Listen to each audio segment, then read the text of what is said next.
for will is after we have passed away, but for LPA, for AMD or ACP, is something that we plan beforehand while we are still alive, while we still have the mental capacity, so that we can decide what we want, what kind of care plans that we need. So basically what we are doing is planning ahead. It's for ourselves and also for our loved one. So frankly, in this advanced medical era, there's so many things that can be done these days. So, you have these diagnostic equipments that we could see things, what is happen in the body, with all the scanning, and also some very invasive therapies that you can actually treat conditions.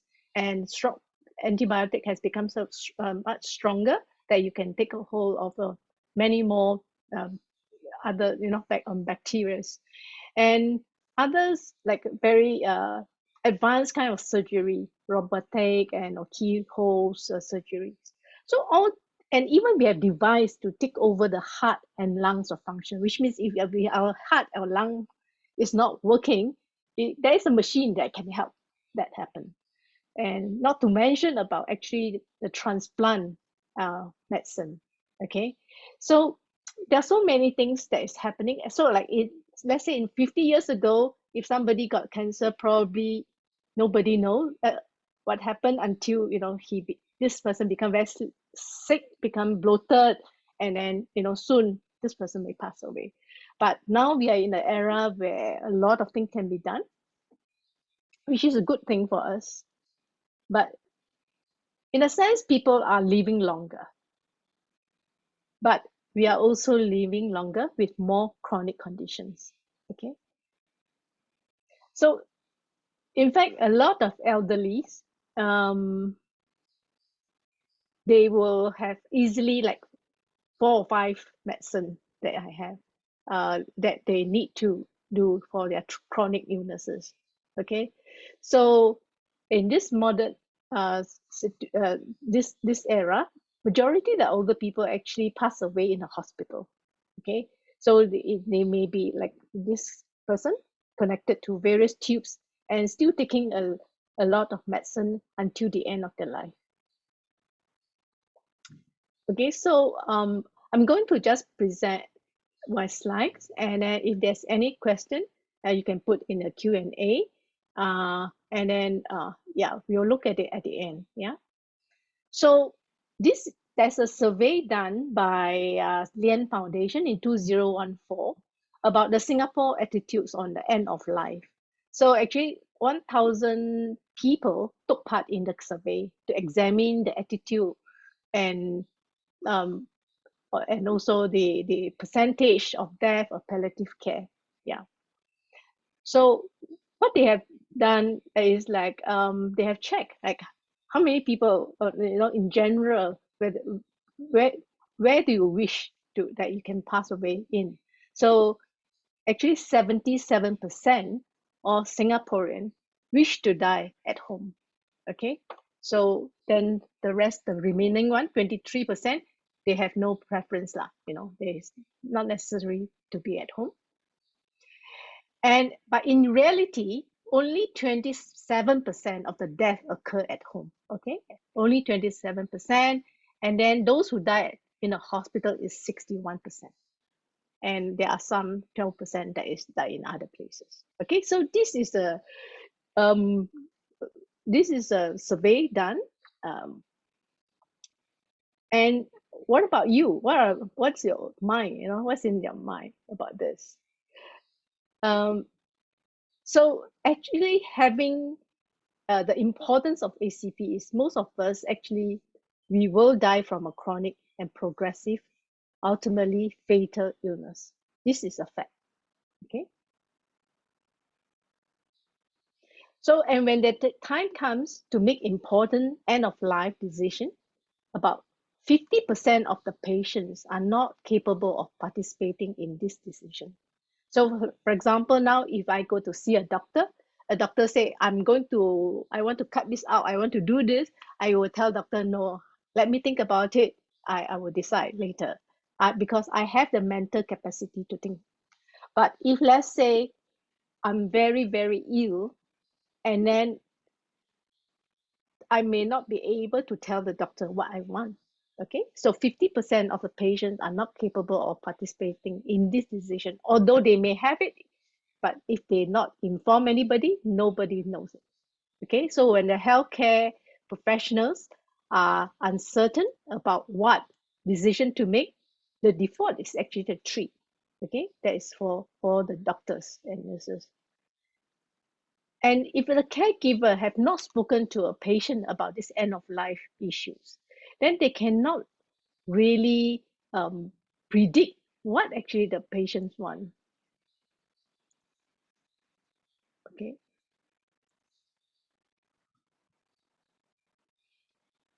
so in that sense, we need to look at ACP and then how important it is.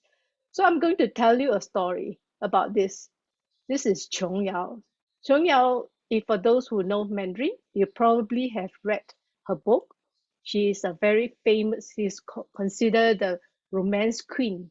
She has written a lot of beautiful Chinese books. And she actually married this her husband. This is their second marriage. Okay. So what happened is when the husband was very critically ill in 2016, almost 90 years old, he was in the hospital. And then because this was maybe discussed, but maybe not documented, and once he is in the hospital, the Chung Yao's step children from the which means the husband's first marriage children actually step in and they start to decide that the father should get a lot of treatment. So he got all the tubes in the hospital.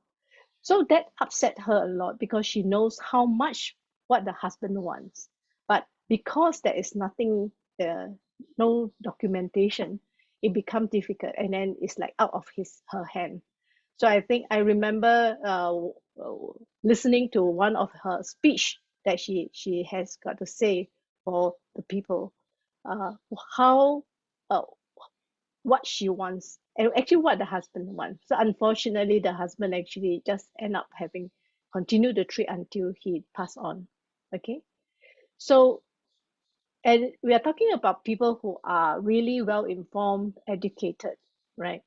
And so the goal of our advanced care plan is is to maintain a sense of control, how to control the situation, right? And relieve the burden of our loved one and reduce conflict and confusion. So I think there are times when in a family when you have many children, adult children maybe, and then some when the parents is really very ill, some of them may decide that they should, by all means, we should continue treatment. Another group may say, no, mom is suffering, we should let her go. So there will have a lot of conflict and confusion if this is not decided beforehand.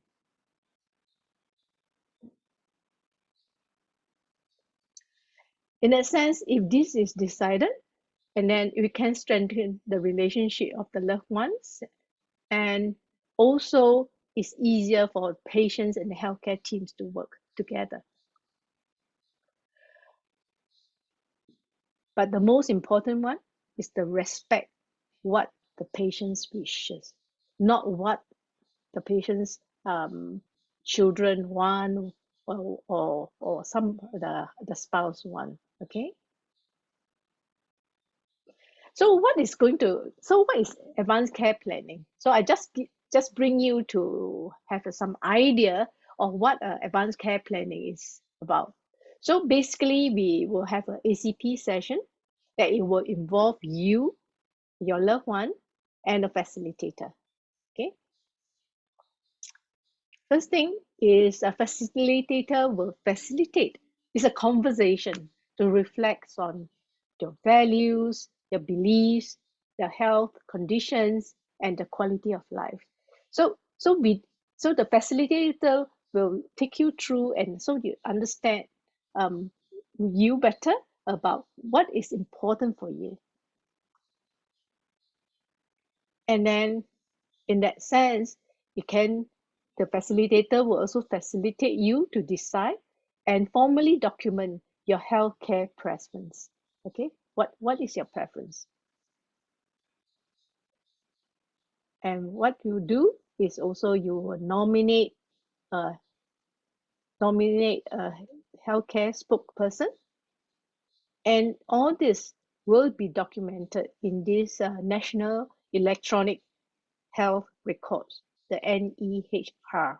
Okay, so this NEHR is accessible by all the doctors in Singapore government hospitals.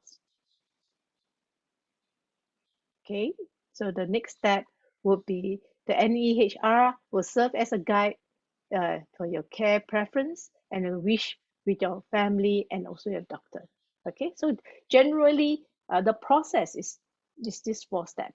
Okay, so you need to have a conversation with a facilitator, and you know what you want, and you can nominate somebody. You should nominate somebody, and it's documented. Yeah. So what is the benefit of doing something like that? In a way, it's an opportunity for you to understand and reflect on your medical and health condition.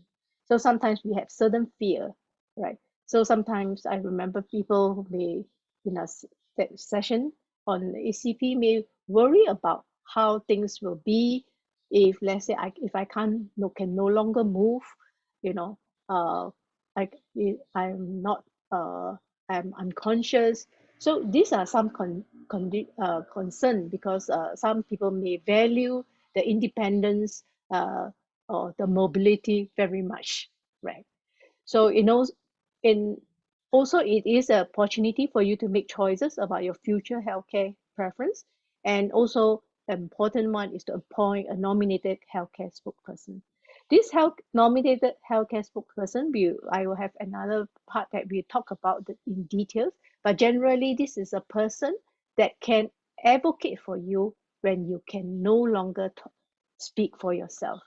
So that's why we need the NHS to be present in the session. So this person will be listening to what, okay, mom is saying. This is what moms want, not what he or she thinks that is important.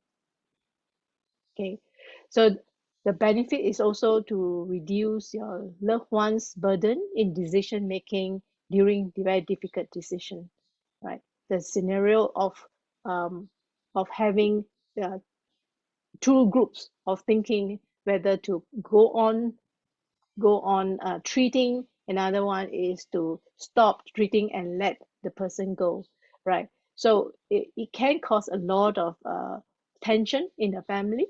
Yeah. So some of the things that the decision of the goal of care, we can just roughly go through. Some these are some of the things, like it's like no more treatment if ill, and not even oral antibiotics, only medication provide comfort of care, or treatments at home only, no hospitalization, or high dependency care but no CPR or ventilatory support, or ICU admission and indefinite support with CPR and ventilator. So different people may have different choices. Some people may think that I I value life. I want to live as long as I have a chance. But some people may be thinking that no, I want my life to be meaningful. I don't want to prolong my life unnecessarily with all these tubes and equipments. Okay.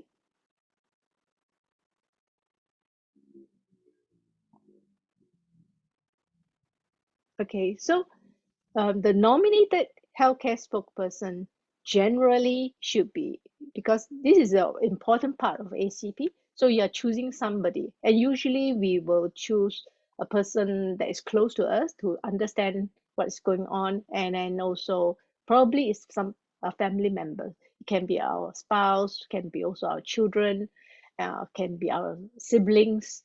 Some people may also choose their friend. Yeah. So this person should know you well and understand your wishes and concern. Okay. He's willing to speak on your behalf. Okay. Be able to tell your doctor about the care that you like to receive.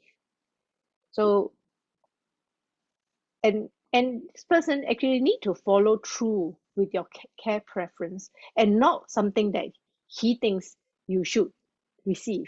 uh, and so be able to handle stressful situation.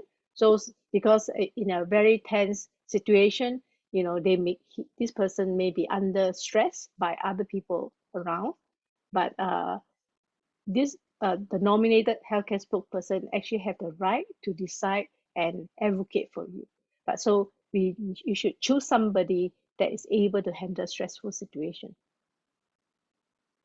So basically, ACP is for everybody. Okay, so there's a pyramid here. So generally, the healthy population, and then also in the middle is the patient with chronic conditions and the patients with progressive advanced illness. So there are three types of ACP.